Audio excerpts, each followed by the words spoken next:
Hello, everybody. Tracy, Mrs. JDog Flanagan with you here today. I'm the co-founder and senior vice president at JDog Brands. Welcome back to another exciting episode of Tactical Treasures podcast powered by JDog and Bet TV. Our podcast gives veterans, mil spouses, active military members, and military family members a voice in the veteran space to speak about their service, how they're affecting their communities post-service, and they share with me a tactical treasure that has helped them in their journey in their military career, business, or life. Today, I'm so excited to have on the podcast Dr. Ken Hartman, who is an Army veteran having served for 10 years as a commissioned officer, an educational entrepreneur, author of numerous books and scholarly publications, and could be seen for nearly a decade as a technology reporter for NBC News in Philadelphia. Currently, Dr. Hartman serves as the president of our Community Salutes USA, a national nonprofit organization that he founded in 2009 to honor and support graduating high school seniors who plan to enlist in the military following high school graduation. Dr. Hartman also produced and broadcasted America Salutes, a star-studded tribute to our nation's high school enlistees that featured well-known celebrities, music artists, professional athletes, and senior military leaders, including the Secretary of Defense. Hello, Ken. Thank you so much for coming on the podcast. I'm excited to talk to you today, sir. Tracy, I am so honored to be with you today. And, I'm such a big fan of what you and your husband have created. You've just made my day being on your show. Oh, thank you so much, Ken. And thank you for your service, sir. And I would love for you if you could speak to us about your military career. What inspired and led you to join the Army? So a couple things. One, it was shortly after the draft ended. In fact, it was almost 45 years ago to the date that I signed up. I mean, the draft ended in 73, so I graduated from high school in 77, and that's when I decided that I wanted to join the ROTC unit at the college that I went to in upstate New York. My reasons were really twofold. One was the $100 a month really made a big difference back then. Sure. And two, but more than that, it was really a service to country and giving back because of what this country has done for me, even though I was only 18 years old at the time, but really what this country has done for my family. Sure. So there was always that feeling that, I love the leadership opportunity. And so it just fit. It just fit for me very nicely at the time. Yeah, that's great. Is there a particular aspect or moment of your service that was particularly impactful for you? Well, I guess it was probably when my dad pinned my bars on. My dad is a Holocaust survivor. Oh, wow. And it was a GI that liberated him and my grandparents. My father's the only child. For him to do that, given the fact that it was a GI that liberated him and my grandparents back in Europe, was a big deal. It was a big deal for him. It was a big deal for me. And to have him there just before I shipped out to my first unit was significant. So I probably hold that one the dearest. But really, the friends that I made at the time that are still very close friends of mine, probably one of my closest friends was my first company commander, still to this day, one of my closest friends and advisors. And on the board of our Community Salutes, actually. Wow, that's amazing. Those bonds that you build, with your fellow brothers and sisters really do last a lifetime, I think. I hear that a lot. It's a fraternity that again, I've had other positions, you named them over the years, but there's nothing like that working together as a team that you get in the military. Unlike any other job I ever had where everybody was kind of working on their own, they rise up the ranks and it was all about themselves, the military is such a unique environment where it's all about a team and working together to accomplish a mission, accomplish that goal. And even now at age 65, I miss that. It's a big piece of my life that I still miss. Wow. Yeah, I'm sure. So what was it like when you did transition out of the Army and into civilian life? What was that like for you? So I was always in 10 years of service, I was always a reservist. So I always had one foot in uniform, one foot in a boot, one foot in a shoe. Sure. Because I looked at it as a way of, I wanted to kind of have the best of both worlds. And again, if you look at the years that I was in, I'm a Cold War veteran. So there was no deployments. It was between 1980 and 1990. We were a nation, thank God, at peace. Yes. Yeah. And so it was a different experience than the young people that we honor today. And certainly we've honored over the last 15 years, many of whom have had 2, 3, 4 deployments to some pretty bad places. Yeah. So as many Cold War vets, like a lot of Cold Wars, I should say, we kind of harbor almost a feeling of guilt that we didn't have. I mean, we were there, we were ready to go if necessary. Back then it was the Soviets. But compared to what the kids have gone through and may these days go through again, it's very different. So, but the difference between me was that no one really respected the military experience back then. So I literally, for example, when I was going through ROTC, I couldn't wear my uniform on campus. And even when I had drills on weekends or during summer, there was nobody there to shake your hand. There was nobody there to buy you a cup of coffee. There was just no... There was no respect whatsoever for the military. So oftentimes, particularly because I was in higher education, I had to disguise the fact that I was in the military because in the higher ed world, there was such a bias towards people who served. So unfortunately, I had a different experience than a lot of people in uniform during that period of time. Right. Yeah. And I've heard that too, that, there are people who have served in peacetime. They do carry they carry guilt that they didn't go to war. And I say, if you're taking that pen and you're signing on the dotted line, you served your country, you were willing to do whatever you needed to do. So, after your service, you founded the nonprofit, Our Community Salutes. I would love to hear the story about how that idea came to be. And could you talk about the incredible work you're doing there? Sure. So 15 years ago, in a moment of weakness, I agreed to serve on our local school board. What a nightmare that was. But one of the things that I discovered when I was on the board was that we were doing, and I'm in Cherry Hill, New Jersey, which is just outside, as you know, Philadelphia. Right. For those people who are listening, 20, 30 minutes from Independence Hall. And I discovered that we were doing nothing to recognize and honor the kids who were graduating from our high schools and who were enlisting in the military. As I mentioned before, I was an officer. I went through RLTC. And the kids who were doing that back then and even today they were going off to college and they were getting recognized. Certainly moms and dads were made to feel special. And certainly the kids going off to the academies, they got all the glory. But I noticed that the kids that were enlisting back in 2009, many of them going off to war, they were getting no recognition. So I decided I needed to do something about that. So I organized a dinner for all the kids in Camden County, New Jersey. I didn't know I was going to pay for it. I didn't know where I was going to have it. I didn't know if anybody was going to come, but I wanted to try. And we did. And we had that first dinner in 2009. It was a magical event. About 300 people in the community came. Lots of veterans, active duty people. I think I found a retired one-star in the community to speak at. It was a magical event. About 4 months later, the Army did a story on it, and I started getting phone calls. And a woman called me in Pittsburgh. She said, "Hey, I heard you did in South Jersey. Can you help me do that in Pittsburgh?" And I'm like, "Oh, sure. I got the website. I got the name. We'll just call you Our Community Salutes of Pittsburgh." So in year 2010, we had 2 locations. And then what's happened over the last 15 years is the word has gotten out. And we've gone from 2 locations to 10 locations to 20 locations to 30 locations to 50 locations to 60 locations. Wow. 70 locations all over the country, including Puerto Rico and U.S. Virgin Islands. We've honored over a 250,000 high school enlistees over the past 15 years. Wow. 500,000 more people attending these events. You've been at them as well. It's a magical experience when you bring the veterans together with these young people. And the net result of this is that when kids come to our ceremony, nearly 100% of them actually get on the bus and report to basic training. As you know, today, the military, our country, is finding a very difficult time getting young people to serve.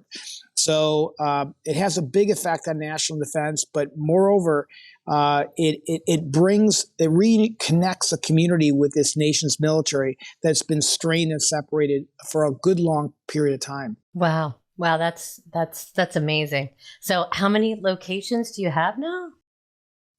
So we did over 40 last year. Wow. Again, 19 states, I think, last year. And some of them are small. They may be 100 to 150 people. And some of them are very large, 700 people. They're on aircraft carriers. They're in country clubs. And we're expanding actually this year our ceremonies to do them in partnerships with corporations that have a large percentage of employees who are veterans. And we'll do those during the year, and there'll be a noontime luncheon.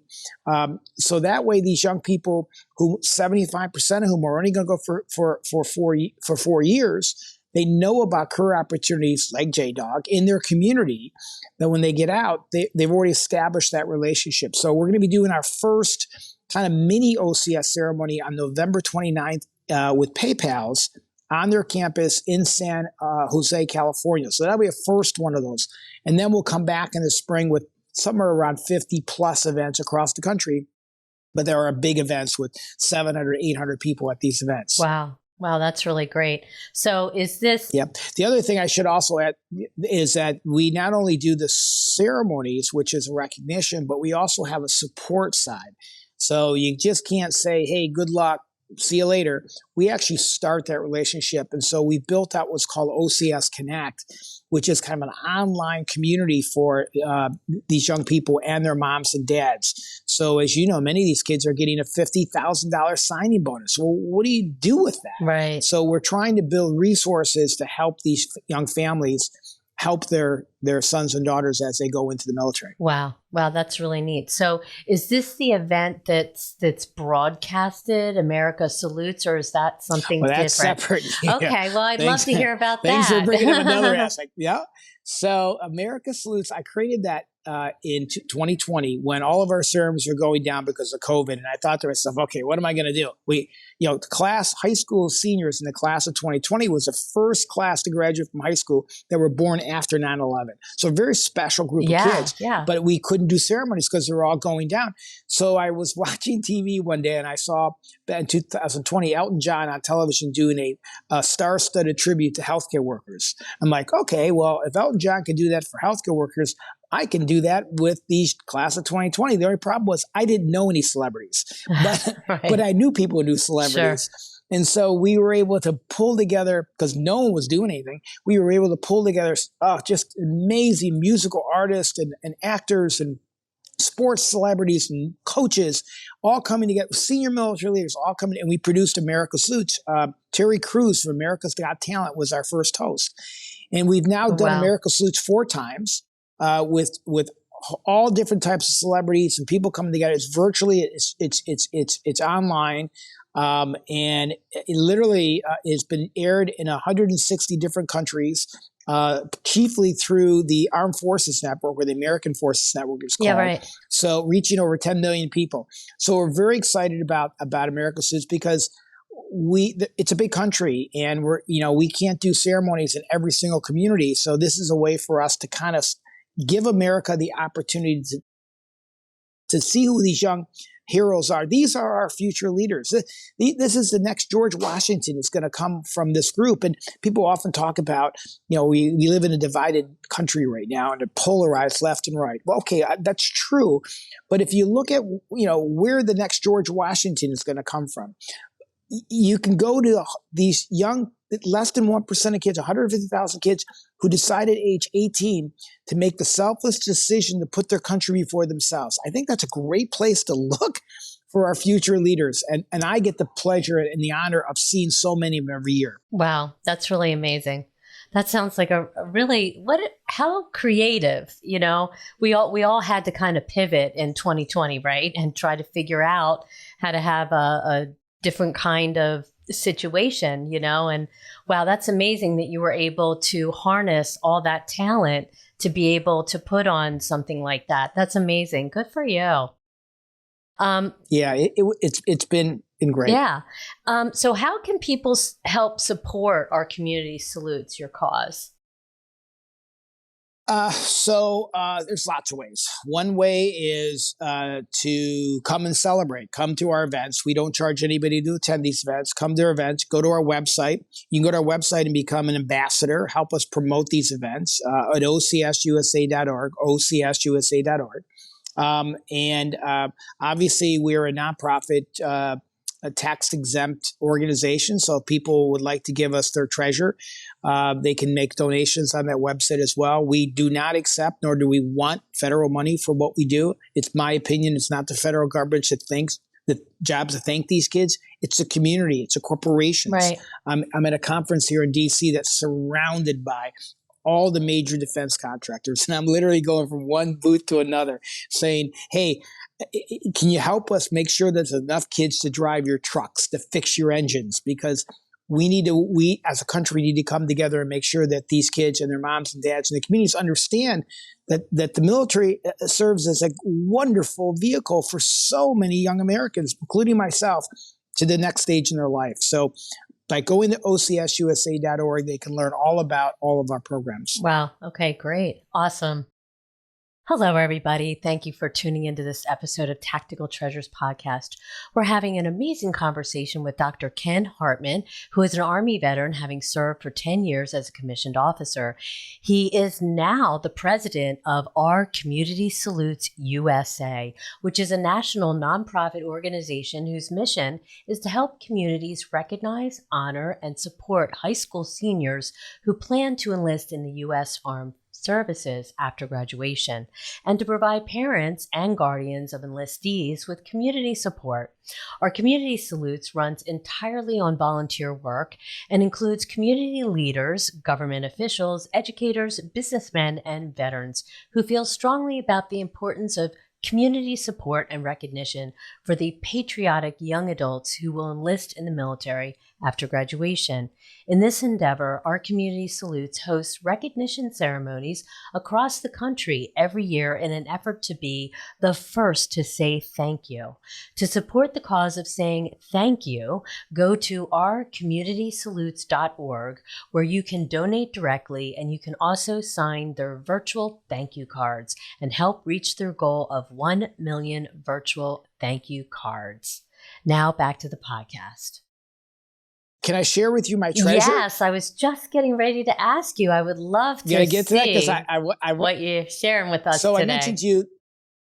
So this is my treasure, and this it may be scary, and it's strange that I'm bringing it out today, the weekend after the war in the Middle East or in Israel. But this is the actual Nazi passport from my grandmother, where you can see. My dad is a Holocaust survivor, and they survived. And this is my grandmother's. My dad's passport, same thing.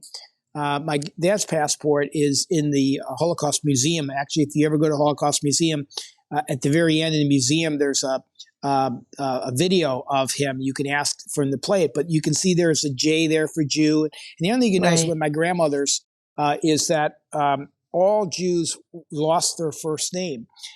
All females' names were Sarah. And so you lost your identity immediately. And it's a long story about how they survived. But this is her passport, and it was, as I said earlier, it was because of the GI that liberated my dad that got me very interested in serving in the military. So this is my treasure. I carry it with me a long time. And ironically, as we see what's going on in the Middle East right now in Israel, we see a lot of that hatred coming back. And my grandmother used to always say, never forget. My father the same way. But you see, history does repeat itself when we do forget, but I don't. And so I keep that very close to me. I share that with young people. And we talk about our Constitution. In fact, all of the kids who come to our ceremony, one of the things we give them, if I get it out here, is our little 96-page pocket guide to our founding documents. What stops this is this. And when they take at age 18 an oath, and this publication is why we take the oath. So we try to educate these young people, and not only what they're going to do. They know what they're going to do in the military. They're going to fix planes. They're going to drive trucks. They're going to be in military intelligence. What we're trying to get them to understand is why they've taken the oath, not what they do, but why they're doing it, and how important it is that oath of enlistment that they've taken and what it is. because we're in some scary times right now as a world. And these young people have decided to stand up and be in the watchtower so the rest of us can enjoy those liberties. Right. Wow, what a special, special treasure. Yeah, that's really amazing that you saved that and you remember, what your family survived. And yeah, our hearts go out to what's happening over in the Middle East right now. It's a very, very awful, horrific thing going on over there. And I agree with you. And once again, it's that history repeats itself, unfortunately, sometimes. Yeah. So again, that's why we celebrate these young people who have taken the oath of to support our Constitution.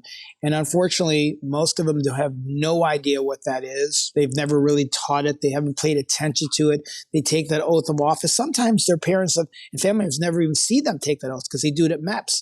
So at the ceremony, we recreate that oath and we talk about the importance of that. And we actually ask the veterans who are at our ceremonies if they'd like to stand and take the oath again, recommit themselves to service to our country. And when we do that, oftentimes you see the tears coming down the veterans' faces because they remember what it was like. Whether it was World War II or Korea or Vietnam, they remember what it was like when they held up that right hand. And so if we all could come together, put our differences aside for a second, and understand that we have something very rare in common. Let's defend it. I think that's really special that you hand out that book because unfortunately I feel like our young people are not being taught about Constitution and America history and what it means to serve and everything. So good for you for putting that together and giving them the tools that they need so that they understand really what they're doing and the amazing sacrifice that they're putting forth. Hello, viewers and listeners. Are you a military veteran or military family member and looking to own your own business? If so, go to JDog.com and check out our 2 veteran-focused franchises, JDog Junk Removal and Hauling and JDog Carpet Cleaning and Floor Care. Our franchisees nationwide are always looking to hire fellow veterans and patriots. JDog is the world's largest military franchise system with hundreds of locations nationwide. We are nearly 90% veteran-owned with the goal of reducing the veteran unemployment rate to under 1%. Check us out. Go to jdog.com to learn more. Now, back to the podcast. Do you have any advice for fellow veterans who may be struggling with transition or with finding service post-service? Again, their new purpose. I know a lot of them struggle and they struggle to find their place and their footing. Would you have any nuggets that they could take away? I think probably the first step is to join a veteran support group. And there's a lot of them in your community. And, again, some people will join a veteran serving organizations like the American Legion and the VFW. That's all well and good. I'm a number of those myself. But there are other business, professional associations in all these communities. Find them, attend them, take your risk for the day and go and show up. Because oftentimes those organizations can help you to deal with whether it's career issues, not so much family issues, but certain career issues. And you go back to what I talked about before about that unit, that collective unit that you had when you were in the military, but now you've missed that. You're not there anymore. Well, you can still build that network. As you know, just in the greater Philadelphia area, there are a number of them that, in fact, I'll be speaking at one next week, that I think are very powerful to you. The other thing is to go back and don't forget that you still are serving your country. Find a good nonprofit organization like ours or any of the many that are out there and call them up and say, look, I miss serving and I've got time on my hands. And you'll find that by volunteering your time, you'll meet people in a network that you never would have met other places. And who knows where that leads to? That leads to new personal relationships, that leads to new job opportunities. everybody wants to hire veterans, but sometimes it can be overwhelming for them because there's so many resources out there. Pick one, pick two, try them out. Call me. I'll connect you with some of those folks because you have to, just like you relied on your battle buddies before. You'll always have those people in your community who remember what it was like, what you did, and you have that thing in common. Right. You don't need to be alone, as they say. Yeah. Yeah, that's great advice. Definitely, there's plenty of ways to connect with your tribe again. So great advice. Thank you for that. Before you go, where can people find and connect with you? And if you could remind us again how people can find out more about our community salutes. And is there? I'm sorry. I just have one other question. Sure. Is there a way that people can find out where these many events are across the country, and that way they can say, oh, wow, one's coming near me, I'd like to go? Absolutely. It's all on our website at OCS, Oscar Charlie Sierra, OCSUSA.org. You can always email me at ken@ocs.org. But again, everything is there. We don't have our dates for 2024 yet. They'll be posted sometime in the next month or so. But you'll see where we were this past year, and we're 99% sure we'll be back there again. There may be a few that drop off because the volunteers in those communities don't come back, but pretty much 99% of 90% of the ones that are up there. And then we're going to be adding, like I said, 7 new ones that we've yet to determine where they are. Oh, wow. A number of them in Florida, a big one in Houston, Texas this year. So, but the best thing to do is go there. If you want to volunteer, you can fill out the volunteer form, become an ambassador for us. But if they want to meet me directly, it's Ken, Ken, @OCSUSA.org. Okay, that's great. So one other question. Are these events, do they go on throughout the year, or is there maybe a couple months that they happen? Yes. Because our core constituency are high school seniors, they typically are held in April, May, and a little in June, because before they ship. However, we're expanding our mission to get some of the enlistees who may have tried college for a year or may have worked in their mother's hardware store. Right. And so we're experimenting with these noon to 1:30 events in selective locations that we don't have the seniors. Remember, the seniors aren't going to make their decision. They're just like every other senior, right? Seniors make decisions on which college to attend, typically in April or May. True. Well, they follow the same footsteps. So we won't even know who most of our class of 2024 seniors are till sometime in February. So we're looking to do these little mini ceremonies, if you will, in November, December, January, February. And then, we'll be so busy in the spring, we'll focus the spring on the seniors. Okay. But for the most part, they will be in April, May, and a few of them in June. Great. Yeah. Okay. Thank you. That's great information. Ken, thank you so much. I know you're at a show right now, and I really appreciate the fact that you were able to sneak away and come on Tactical Treasures and share your story. Your family legacy is amazing, and what you're doing is awesome. I really appreciate all the great things that you're doing. It's really amazing, sir. Thank you. Well, and ditto, Tracy. What you and your husband have done with your business is nothing short of amazing. Thank you.